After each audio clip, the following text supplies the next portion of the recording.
RRB group D கணிதம் simple எழுதுறது ஒரு கொஸ்டின். 2x√x = 54. அப்போ எக்ஸோட வேல்யூ என்னன்னு கேட்குறாங்க. இது எப்படி செய்யலான்னு பார்க்கலாம் வாங்க. 2x√x = 54. இப்போ இந்த 2 இந்த பக்கம் போயிடும். அப்போது x√x = 54/2. 2ஆல் கேன்சல் பண்ணால் 2 7.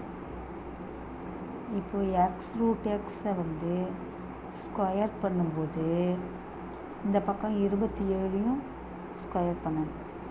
அப்போது இந்த ஸ்கொயருக்கு இந்த ரூட் கேன்சல் ஆகிடும். இது x² × x = 27². இப்போ இது x⁻1 இருக்கிறதா மீனிங். அப்போது x³ = இந்த 27 வந்து 3/3 2 போடணும். இப்போது இங்கே x⁻3 இருக்குது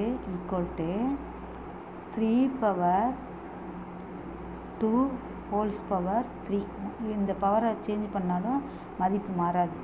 இப்போது பவர் 3 இருக்குது, இங்கேயும் பவர் 3 இருக்குது. அப்போ எக்ஸோட வேல்யூ 3². அப்போ x = 3 × 3 9. 9 தான் ஆன்சர். பிடிச்சிருந்தால் லைக் பண்ணுங்கள், ஷேர் பண்ணுங்கள், சப்ஸ்கிரைப் பண்ணுங்கள்.